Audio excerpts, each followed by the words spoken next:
From the city of Peaky Blinders, Birmingham, England, I would like to introduce you to Paddy Danda.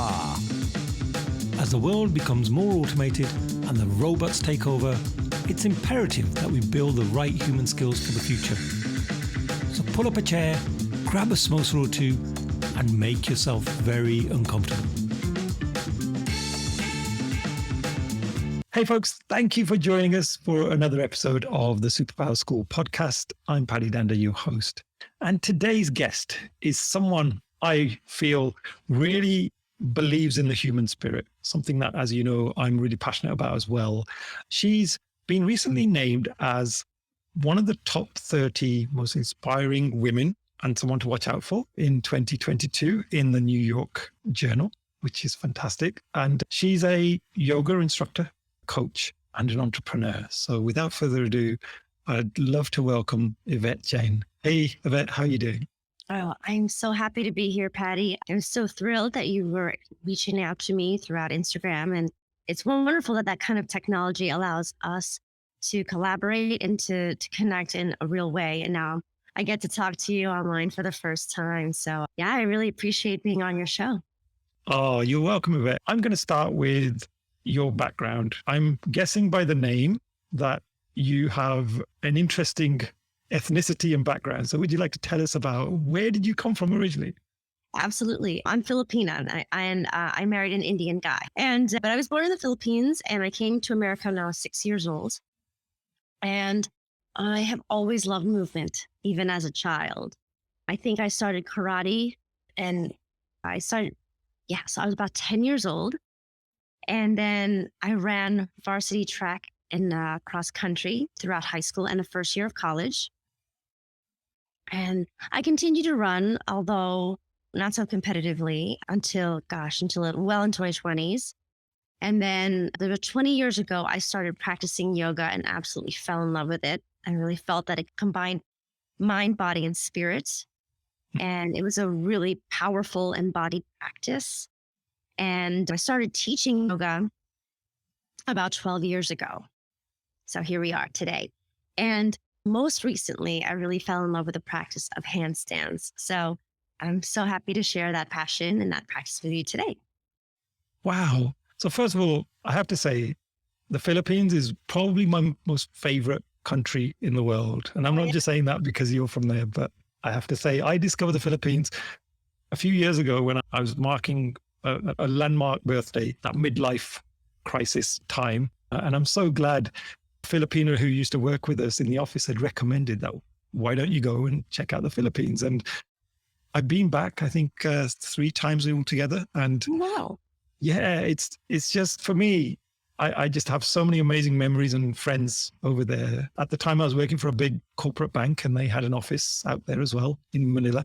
And just the love and the welcome I received. So I'm really happy to talk to you. And yeah, I know exactly what you mean about the Philippines. It's such a warm place, genuinely. And especially when we talk about human spirit, I think it oozes with that in that particular country. So Yvette, you mentioned yoga. How did you get into yoga? What was your trigger to get you into that? So as I mentioned earlier, I used to run and I ran for well over 10 years. And one day my left knee just started giving way. I remember running through Central Park and I couldn't complete my run. It's like a run that I would do all the time. I just run around the park in circles and my knee was just overused. And so I gave it some time. I gave it a little bit of rest. But then, if you are an active person, your body just craves movement. Like my body craves some kind of movement. It really does make me feel better. So I just walked into a gym and I was like, okay, what's available here? That doesn't involve running. And, there's spinning, which I wasn't crazy about bikes. There's some cardio kickboxing classes, which I love because I had, as I mentioned earlier, I had taken martial arts as a child. But I really wanted something that I knew would stretch out my body, that would be healthy for my body, and just give it time to rest while I recover. Because I was like, I'm a runner. I'm gonna keep running. Little did I know that I would switch over to yoga, because after that first half pigeon, I was convinced that was for me. And I pretty much decided like, I'm not going to run as much and I'm going to do more of yoga because it felt so good. It felt so powerful. It felt so healing to my body. And the class that I had taken was in the style of Baron Baptiste. It was a Baptiste Power Vinyasa style yoga. And there was something about it. There was something really transformational. It was physically challenging, but it also challenged the mind. It required a lot of self-reflection as well.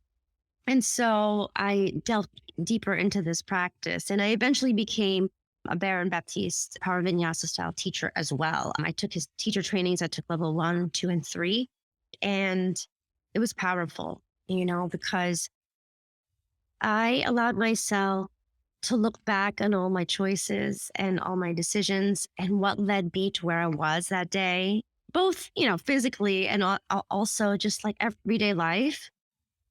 And I realized where I could be better. And I realized where I made pretty darn good choices too, and it's a really great way to assess yourself and to say, okay, now that I know what I know, what do I do next? When I think of yoga, I always think about the physical movement and the breathing, but it sounds like it's way more than that. From what you're saying there, you actually get to really reflect on things. So tell us a little bit more about that, the sort of psychology side of it.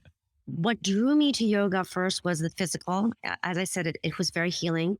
And what kept me there, what kept me practicing in yoga was the ability to see in myself, like my talent, the inner intelligence I have, the intuition that I have, and really coming into power.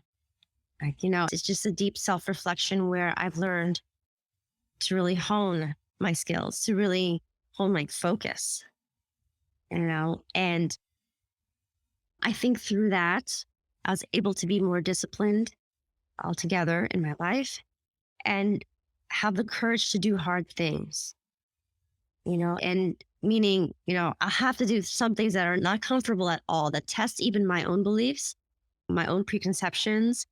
But in the long run, it turns out for the better, and it's not always easy to see these things, right? So it's trial and error. But what I loved about yoga was it really connects mind, body, and spirit. I can tell when I'm feeling a certain way, and then I can objectively go past that and say, okay, you're feeling this way now, right? So if I'm feeling anxious, I have over time developed the ability to create an inner witness to stand outside of myself and say, Yvette, okay, you are a nervous wreck right now. So you just have to take a couple of deep breaths, step aside, and just give yourself a moment or two, because from a place of groundedness, then I can respond to any situation with a lot more power, Right. and a lot more confidence. Whereas, if you're running quickly, there's so much going on in the mind, and behind the thoughts in the mind is this emotion that you have that's driving it, as driving these other thoughts, and you can't separate the two,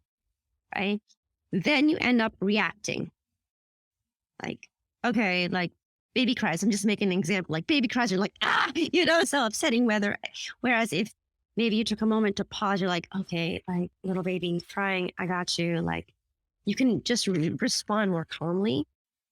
And I found that when I start my day with a meditation, the day is just so much better. I mean, just take the 15 minutes, do it, and be done with it. And it's great. I think it's really grounding. Is there a simple technique that you could share with some of our listeners to help with that sort of calm thinking, or an approach that we could use? Yeah. Oh, there's so many. There's so many different techniques. I mean, there's mantras, there's breathing exercises, there's like affirmations. There's just so many different techniques out there. One thing I could share, if you wanted me to do a meditation for you, I'm going to ask you to close your eyes. But I'll share this with you because I find this one meditation that I created so powerful. So I mentioned I married an Indian guy, right? My mother-in-law, she's a dear, right? She's just worked all her life. And a few years ago, she was diagnosed with cancer. And she didn't tell anybody for a year, Wow. and she just kept it a secret. And, I guess she didn't want to impose on anybody. And I thought, wow, what woman does this? Just trying to be so strong all the time. And how can she do this, trying to be strong all the time? What she told me was that every day she would pray. She'd do her pujas. And that was the first thing she does in the morning. Just like that. First thing I do in the morning is meditate because it clears my head. For her, it's prayer. And she would say to herself, I am infinite. And so I thought that was so powerful. And so I decided to make a meditation, and it's become one of my more popular ones for that reason. It is very powerful to say to yourself that you are infinite. So I'm going to share that with you. I'm going to share that with you. Wow. Wow, that's such an extraordinary story. So yeah, I'm all in on this one. Okay, so close your eyes, come into a comfortable seat. You're already sitting. You can bring your hands on your knees, palm face down or palm face up, your choice. So roll your shoulders, stack your shoulders over your hips, draw the navel in ever so gently, chin up, and take a deep breath in. Exhale out. Inhaling through the nose and out through the mouth. Empty completely. Now slowly inhale, hold at the top. 2, 3, 4. Exhale. Hold at the bottom. 2, 3, 4. And then breathe normally, just breathing in and out of your nose. Noticing the cool air come in through your nostrils and the warm air passing out. You're going to count 12 to 1 backwards on your own pace, but I'll kick you off. So inhaling 12 and exhaling 12. Inhaling 11. Exhaling 11. On your own until you reach 1 or until you hear the sound of my voice again. And so ancient yogis believed that when the mind can focus its attention on one object for 12 continuous seconds, the mind can slip into the beginning stages of meditation. So what we're doing right now is an exercise in concentration. And I noticed, there's a little bit of a background noise, but don't worry about it. That's part of the practice. Now, if you start to feel itchy, try not to scratch it. Sometimes you feel itchy on your nose. Again, deep breathing, focusing on the breath, all the way until you reach 1. Try not to open your eyes. Oh, sorry. I hit 1, so I was like, okay, I'm done. I saw you peeking.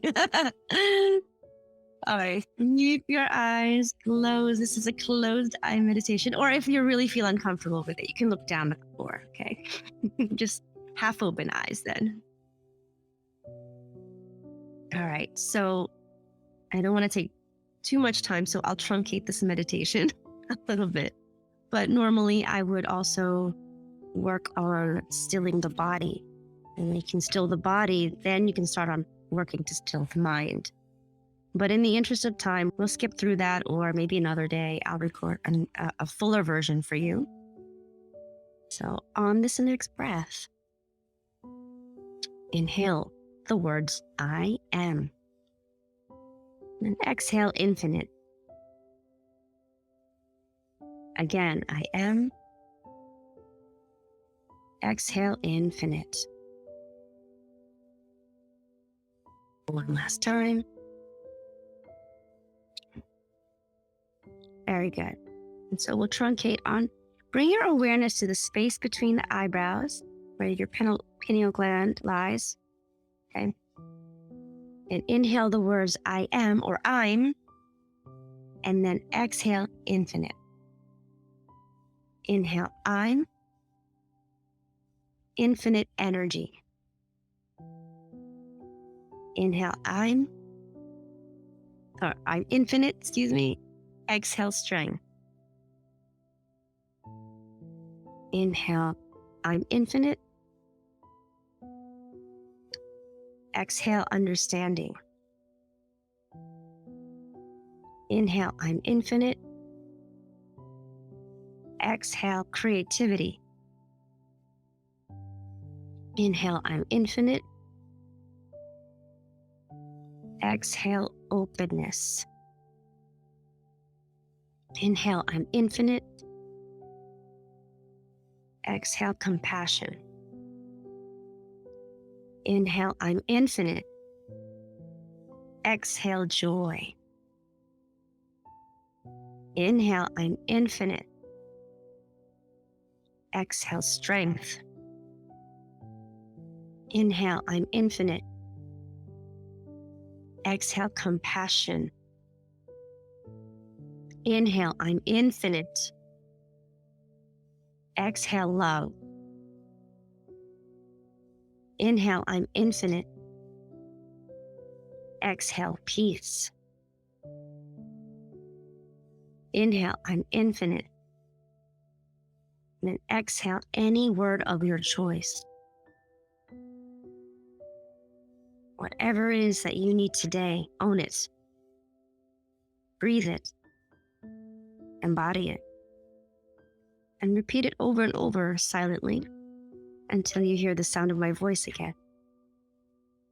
And take a deep breath in. Exhale completely. Gently flutter your eyes open. And then how do you feel? Just light. I feel so light. Yeah, just I think if I'd carried on for a while longer, I would have probably gone to another level. But yeah, that's so good. So relaxed. And for me, when I do it, I always feel this renewed sense of energy, this renewed sense of motivation, because I believe it, right? Whatever you tell yourself repeatedly over and over again, that's what you will eventually believe. And that is true, whether it's something negative, like we criticize ourselves so much. And women in particular criticize themselves so much. And so the same is true of the opposite of that, right? So you can create the negativity, you can create the positivity. If you choose the positivity, you just go that much further, right? And so when I tell myself, especially on a day or morning like we had this morning where the kids' issues superseded our own meeting, you're like, okay, right.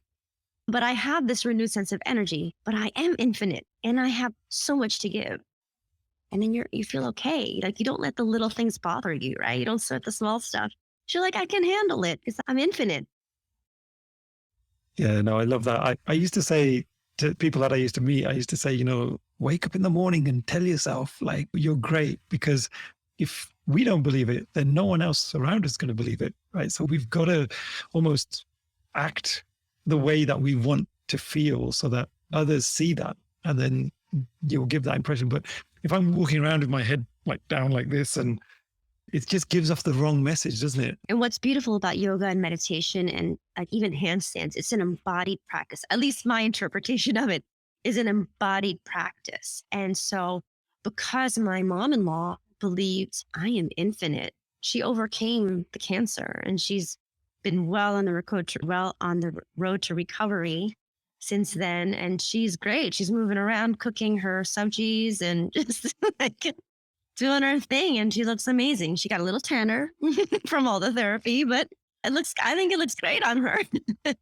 And yeah, it's just so powerful and a real true testament to the power of the mind. And I think it's because she believes it from within. As I believe, this all comes from within. So if you have this, no matter what stage you are, no matter what background you have, what, social, economic class, whatever gender you are, however you perceive yourself, with your education, anything, if you believe in yourself, I really truly believe you can break all barriers. You can break all these obstacles. You can overcome all these challenges.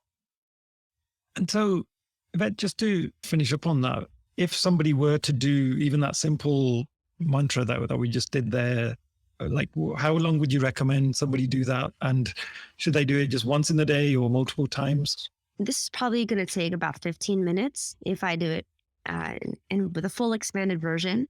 But I would say once a day in the morning, if they can do it, that'd be amazing. If you can't do it in the morning, sometime during the day would be great, maybe mid-afternoon. So instead of taking your coffee, can you meditate? I actually gave up coffee a few years ago and I just started meditating, and it's great because then it doesn't make me stay up in the middle of the night with like caffeine like vibes, right? I feel very rested. So if you can't do it in the morning, I would say shoot for some time like around 3 p.m. in the afternoon. Whenever you would take your coffee, whenever you start to feel sluggish, that's the perfect time to sit down and take like 15 minutes. 15 minutes sounds a lot when you are so super busy, but imagine being stressed out for an hour doing like unproductive work. You're just like scatterbrained and like you're not going anywhere with what you're trying to do. Wouldn't it be better to just take the 15 minutes and meditate, have that clarity, focus your mind on your goal and move towards the right direction? And then you're that much more efficient. I think it is about investing in yourself, isn't it? Just those few minutes, like you say, 15 minutes. What is that? That's like literally the time it would take you to probably brush your teeth and wash your face. Probably that's how long I take, not most people. But I think it's so important that we do take that step back, because there are times often where from morning till evening, we're on calls all day. It's just, nonstop. It's full on. And get to the end of the day, feel exhausted. And I think it is really important just to take that step